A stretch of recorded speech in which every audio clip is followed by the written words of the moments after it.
Zoom வெட்டி மன்றம். Zoom வெட்டி மன்றம். என்ன அபிராமி, இன்னைக்கு ஜூமியன் வரானா என்று குணா கேட்ட கேள்விக்கு ஆச்சரியத்துடன், காலையில காக்கா ஏதாவது கத்திச்சா, விருந்தாளி வருவாங்கன்னு என்றாள். அவனா விருந்தாளி? காக்கையே மைல்னு உங்ககிட்ட வித்துட்டான். வங்கி கணக்குல நீ 2000 வெள்ளி எடுத்ததா குறுஞ்செய்தி வந்துச்சு. அதான் அந்த சனிய வருதான்னு கேட்டேன் என்று சன்னமாக சொன்னார் குணா. ஜூமியன் என்று அழைக்கப்பட்டவன் குணா வாழ்வில் வந்ததிலிருந்து வகை வகையாய் ஏமாற்றப்பட்டு வருவதையும் தெரிந்தும் அதை தடுக்க இயலாமல் மாஸ்க் நாடா அருந்ததை போல வாய் மூடி தவிக்கிறார். ஜூமில் மகனின் கல்யாணத்துக்கு நேரலையில் காமிக்க அறிமுகமான ஜூமியன் அபிராமியை தொடர்ந்து ஏமாற்றி பணத்தை கறப்பதில் வல்லவன். இதோ இப்ப இந்த 2000 வெள்ளியும் அவனிடம் ஏமாறவே வங்கியிலிருந்து எடுத்திருக்கிறாள். இன்று எப்படியாவது கையும் களவுமாய் பிடிக்க கங்கணம் கட்டி கொண்டார். வணக்கம் மேடம். என்ன கண்ணு ரொம்ப சிறந்திருக்கு, சரியா தூங்கலையா? கரிசனமாய் கேட்டுக்கொண்டே வந்தான் ஜூமியன். டேய், அவ என்ன முறைச்சி முறைச்சி கண்ணு எப்பவுமே செவந்தே இருக்கும். தினமும் 12 மணி நேரம் தூங்குறவள எப்படிடா இப்படி கேட்ட என்று பொறுமினார் குணா.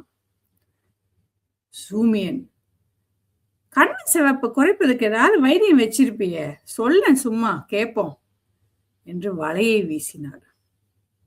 என்ன ஆச்சரியம், இப்பதான் இமயமலையிலிருந்து சுத்தமான தண்ணி துளிகள் வாங்கினேன். வெறும் 100 வெள்ளி தான். இதுல முகம் கழுவுனா கண்ணு குளிர்ச்சி ஆகிடும். ஒரு சிறிய குடுவையை எடுத்து கொடுத்தான். அபிராமி அப்படியே நெகிழ்ந்து விட்டார். எவ்வளவு அக்கறை தம்பி உனக்கு, இந்தா பணம் என்றவளை தடுத்தான். ஐயோ, பணத்தை எதிர்பார்த்து என்னைக்காவது என்றாவது எதையாவது செஞ்சிருக்கேனா? அவன் நடித்ததை குணாவால் சகித்து கொள்ள முடியவில்லை. என்ன ஜூமியன், புரட்டாசி மாசம் கோழி முட்டை போட்ட கேக்கு வேண்டான்னு சொல்லுவோமோ, அப்படித்தானா இதுவும்? நக்கல் அடித்தார். உங்களுக்கு எப்பவும் குறும்புங்க. முக்கியமான விஷயம், அபிராமி அம்மா பட்டிமன்றத்துல அணி தலைவியா கலக்க போறாங்க என்று ஒரு குண்டை தூக்கி போட்டான் ஜூமியன். இவ கண்டிப்பா மேடையில திக்கி திக்கி பேசி திணறுவா.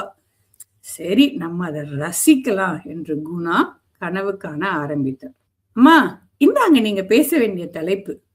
ஜூமியன் தலைப்பை அறிவித்தான். அபிராமி, நீ உடனே நூலகம் போய் குறிப்பெடு என்று குணா அவசரப்படுத்தினார். என்னங்க, நூலகம் எங்க இருக்கு? நான் பார்த்ததே இல்லையே என்றவளின் அறிவை மெச்சினார் குணா. அது ஈஸ்வன் மாலில் மேல் மாடியில் இருக்கு அபிராமி. இதுவரைக்கும் நீ நுழையாத ஒரே கடை அதுதான். இப்பவாது போய் உபயோகப்படுத்து என்று அறிவுரை கொடுத்தார் குணா. அம்மா, எதுக்கு குறிப்பெல்லாம் எடுக்கணும்? எங்க குழுவே அவங்க பேச வேண்டிய மொத்த குறிப்பையும் எடுத்தாச்சு, இந்தாங்க என்று தாளை கொடுத்தான் ஜூமியன். டேய், எதிரணியர் பேச்சுக்கு இவ பதில் பேசி தரணும்ல, அதுக்கு சுய புத்தி தேவை. ஆனா இங்க இல்லையே என்று நக்கல் அடித்தார் குணா. இதோ இதுதான் எதிரணியின் பேச போற முழு பேச்சு. அதுக்கு எப்படி பதிலடி தரணும்னு இதுல இருக்கு என்று இன்னொரு தாளையும் கொடுத்தான். அடப்பாவி, கேள்வித்தாள பரீட்சைக்கு முன்னையே கிடைச்ச மாதிரி இருக்கு. பேச்சாளர்கள் எப்படிடா ஒத்துக்கிட்டாங்க? அதிர்ச்சியாய் கேட்டார். எல்லாம் நம்ம ஆளுங்க. நடுவர் தீர்ப்பு நாளைக்கு வந்துடும். அதுல அம்மாவின் பேச்ச பாராட்டி அவன் நிறைய பேசுவாரு என்று அடுக்கினான் ஜூமியன். டேய், ஜூம்ல பார்வையாளர்கள் கண்டுபிடிச்சிடுவாங்கடா, நீங்க மாட்டிப்பீங்க என்று வக்கனையாய் கேட்ட குணாவிடம், அதுக்குதான் சார் 20 பேரை ஜூம்ல இறக்குற. அவங்க விடாம அம்மா புராணத்தை ஜூம்ல செய்தி அனுப்பிக்கிட்டே இருப்பாங்க. முகநூல் நேரலையும் வாழ்த்து தெரிவித்து பட்டைய கிளப்புவாங்க என்று மடக்கினான் ஜூமியன். அபிராமி அம்மா பட்டிமன்ற ஆயத்த பணி செலவுக்காக 2000 கொடுத்துட்டாங்க. நான் மத்த வேலையை பார்த்துடுவேன். எல்லாரும் என்ன மாதிரி பணத்தாசை இல்லாம இருப்பாங்களா என்று அப்பாவியாய் கேட்டார். தம்பி, இந்தா பணம், நீயும் உடம்ப பாத்துக்கப்பா, எனக்காக எவ்வளவு கஷ்டப்படுற.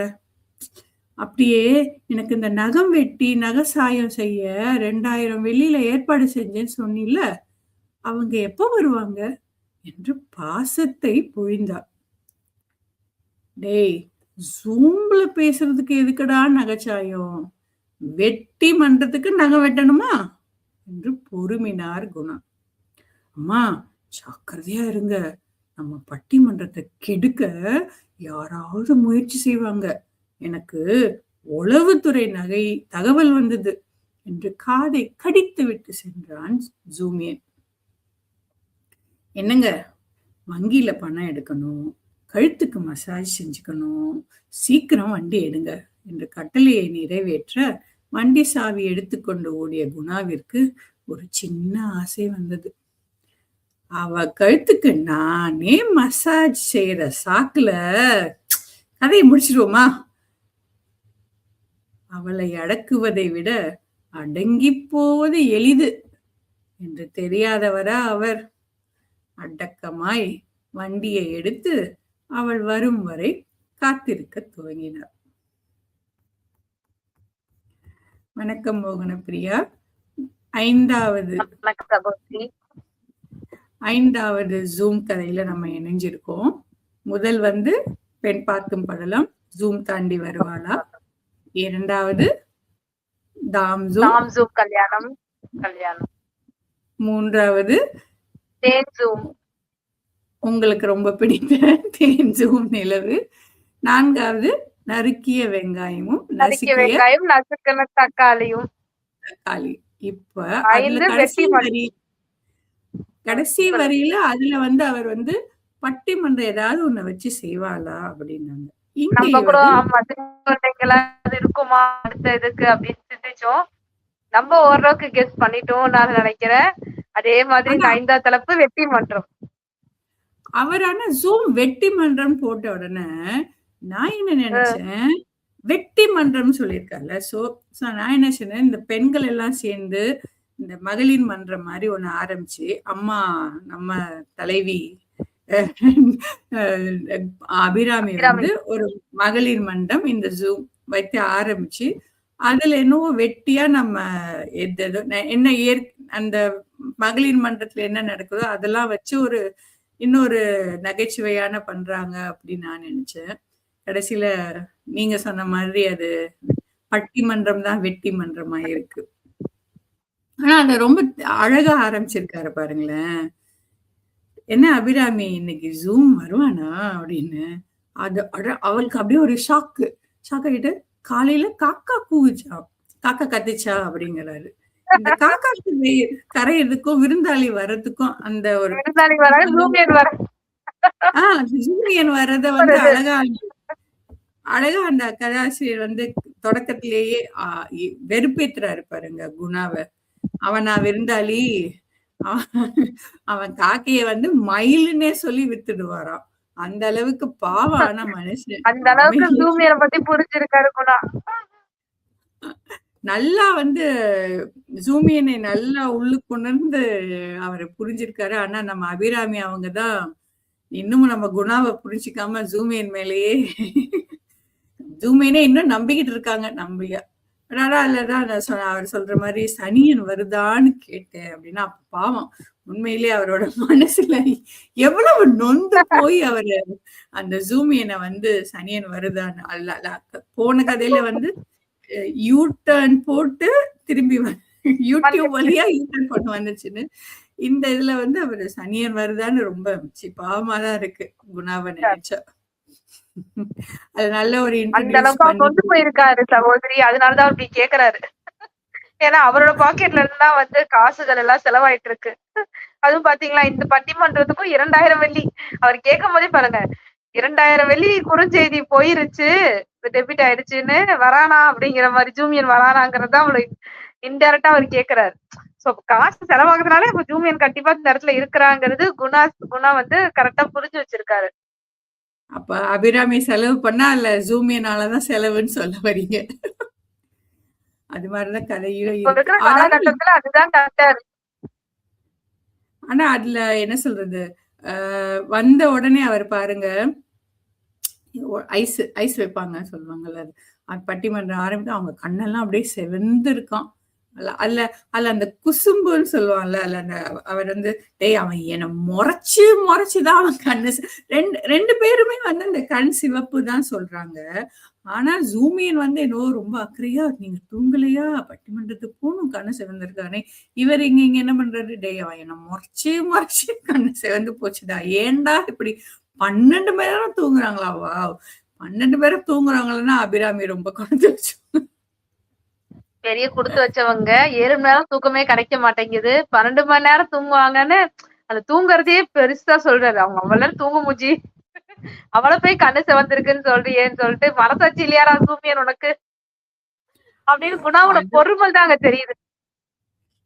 அது ரொம்ப அழகா வார்த்தை ஜாலத்தால விளையாடி இருக்காரு கதாசிரியர் எப்பவுமே. அதுக்கு அடுத்த உடனே அந்த அடுத்த டைலாக் பாருங்களேன், அவரை வந்து இதுக்கும் ஏதாவது ஒரு அந்த அதாவது தீர்ப்பு நீயே, அதாவது ஒரு பிரச்சனைன்னு இருந்தா அதுக்கு தீர்ப்பு எப்பவுமே ஜூமியன் அந்த என்ன சொல்றது, தேனிலவுக்கா இருக்கட்டும், கல்யாணத்துக்கா இருக்கட்டும், எதுக்கா இருந்தாலும் அவர் ஏதோ ஒரு ஐடியா வச்சுட்டே இருப்பாரு. இப்ப அவங்க கண் சிவந்திருக்கிறதுக்கும் ஒரு ஒரு தயாரா ஒரு பொருள் வச்சிருக்காரு. சகோதரி அந்த சொல்றாங்க இல்லைங்களா, அபிராமியோட வந்து கண் சிவந்து போச்சான். அது உடனே ஜூமியன் கேட்கறதும் அது வந்து மிகுந்த நகைச்சுவைதான். ஏன்னா வந்து அவரு குணா சொல்றாரு 12 மணி நேரம் தூங்குவான்றாரு. 12 மணி நேரம் தூங்குறது வந்து ஒரு பெரிய குடுப்பனை தான். நம்மளால வந்து 7 மணி நேரம் 8 மணி நேரம் தூங்குறதே பெரியதுவா இருக்கு. அவ அந்த அளவுக்கு தூங்கு மூஞ்சி அப்படிங்கிற மாதிரி அவர் சொல்றாரு. நீ இவ்வளவு பார்த்துமே கண்ணு சிவந்து போச்சுங்கிற அப்படிங்கிற மனமும் ஒண்ணு இருக்கு. இன்னொன்னு வந்து பாத்தீங்கன்னா முறைச்சு கண்ணு சிவந்து போச்சான். அந்த அளவுக்கு அவ வந்து குணா வந்து டாமினன்ட் கேரக்டர் அப்படிங்கிறது. அபிராமி வந்து ரொம்ப ஹை லெவல்ல இருக்காங்கன்ற மாதிரி நல்லா அது கதாசிரியர் அழகா சொல்லியிருக்காரு. அவருடைய மனக்குமுறல்கள் அவர் வந்து அந்த வார்த்தைகளால ஒன்னொன்னா வெளியே கொண்டு வர்றாங்க.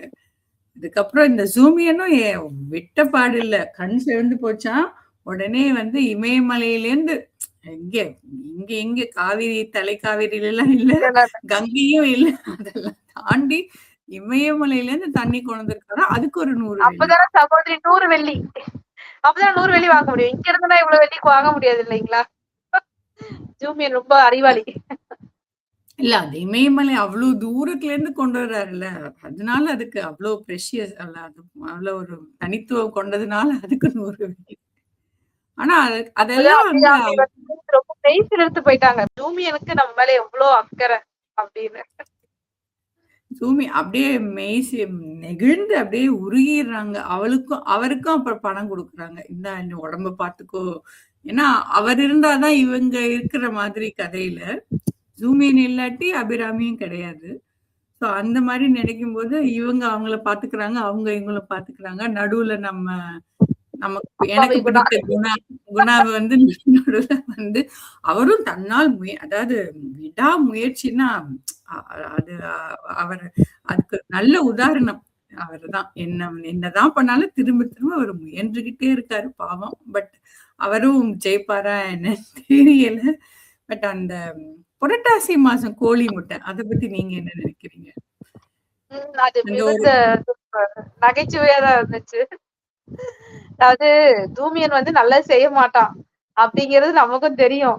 தெரிஞ்சிட்டுமே அவரோட கேரக்டரை வந்து நகைச்சுவையா அவனை வந்து எல்ற மாதிரி, அதாவது வஞ்சி புகழ்ச்சேரின்னு சொல்லுவோம் இல்லைங்களா, திட்டுற மாதிரியே அவனை என்னதான் சொல்றது அப்படிங்கிற மாதிரி அந்த இதுவும் நல்லா இருந்தது. குணா என்ன சொன்னாலும் கண்டுக்க போறது இல்ல, அவரோட காரியத்துல புரியதா இருக்காருங்கிறது நம்மளுக்கு தெளிவா தெரியுது.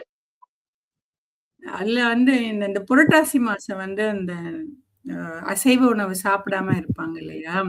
சோ புரட்டாசி மாசத்துல வந்து அந்த கோழியும் சைவமா இருக்குமா, அந்த கோழிய அதுலேருந்து முட்டை செஞ்சு சில பேர் அத அதை எப்படி அந்த ஆசிரியர் கொண்டு வராருன்னே புரியல. புரட்டாசி மாசம் கோழி முட்டை போட்ட கேக்க வந்து வேண்டான்னு யாராவது சொல்லுவாங்களான்ற மாதிரி. அந்த அந்த ஓமானமும் எனக்கு ரொம்ப பிடிச்சிருந்தது. அப்புறம் அதுக்கும் மேல இந்த நம்ம ஜூமியன் வந்து என்ன சொல்றது? எதிரணி பேசுற பேச்சையும் தயாரிச்சு குடுத்துடுறாரு. இவங்க பேசுற பேச்சையும் குடுத்துடுறாரு. அதெல்லாம் குடுத்துட்டு அவர் வந்து உடனே அவர நூலகத்துக்கு போய் ரெடி பண்ணுன இதெல்லாம் பண்ணணும் அப்படின்னா, அதுவும் தேவையில்ல. நடுவரே வந்து எல்லாத்தையும் குடுத்துருவாராம். அதே சமயத்துல அவரு அதுலயும் ஒரு நையாண்டியா வந்து அபிராமிக்கு வந்து நூலகம் எங்க இருக்குன்னே தெரியாதாம். அந்த நூலகம் எங்க இருக்கேன்னு தெரியாது. நீ நீ அங்கேயாவது இப்பயாவது போய் அடி எடுத்து வை. நீ போகாத ஒரு கடை. நீ நுழையாத ஒரு கடை அப்படிங்கிற அதுவும் ரொம்ப சுவாரஸ்யமா இருக்கு. அப்ப அவங்க என்னதான் செய்வாங்களோ அப்படின்னு. ஆனா என்ன சொல்றது? இதே வந்து எனக்கு என்ன தோணுதுன்னா, இதே ஒரு பட்டிமன்றம் மாதிரி இருக்கு. நீங்க என்ன நினைக்கிறீங்க? கண்டிப்பா. ஏன்னா வந்து நம்மளுக்குள்ளேயே பேசுறதே வந்து நமக்கு தெரியும். இவங்க கேரக்டர் எப்படி இருக்கு, அவங்க கேரக்டர் எப்படி இருக்கு, நம்ம இந்த 4 எபிசோடுமே நம்ம பேச ஆரம்பிச்சாலே அது ஒரு பெரிய பட்டிமன்றமா போயிருக்கும். அதுல ஆதரவு யாருக்கு, யாரு வந்து ரொம்ப ஃபேவரட் கேரக்டர் அப்படிங்கிற மாதிரி பேச ஆரம்பிச்சிடலாம். இருக்கிறதுலே எல்லாருக்கும் ரொம்ப கோவர கேரக்டர் ஜூமியன் கேரக்டர் தான் இருக்கும். ரொம்ப பாவப்பட்ட கேரக்டர் நம்ம குணா சார் தான். இந்த வெட்டி மன்றத்திலேயே வந்து ஒரு பட்டிமன்றம் நடக்கிற மாதிரி நான் நினைக்கிறேன். அதுல தலைவி வந்து பட்டிமன்ற தலைவி வந்து நம்ம அபிராமி அம்மா, ஜூமியன் வந்து எதிர்த்தரப்பினர், நம்ம குணா வந்து வெட்டி ஒரு அணி, இவங்க அணி. குணா அவர்கள் வந்து தலைவி வந்து அபிராமியா இருந்தா இப்ப யாரு வெற்றி பெறுவாங்க நம்மளே முடிவு பண்ணிடலாம். ஜூமியன் தான் வெற்றி பெறுவாரு. குணா தோத்து போயிருவாரு. இல்ல அந்த ஆசிரியர் கொண்டு போனது பாருங்களேன். கண் சிவந்திருக்கான், இவர் என்ன மருந்துன்னு கேட்கிறாரு, இவர் மருந்து கொடுக்குறாரு, இவர் இங்க பழத்தை வாங்குறாங்க, இந்த புரட்டாசி மாசத்துல இதை சொல்றாங்க. அப்புறம் இவர் வந்து என்ன சொல்றது, எதிரணி பேச்ச குடுக்குறாரா, இவர் லைப்ரரிக்கு போகணும் குறிப்பிடுங்கிறாரு, இவர் தேவையில்லை, நடுவரே இவர் கொடுத்துருவாங்க அப்படிங்கிறாங்க. இந்த ஒரு சத்தம் தெரியலையே.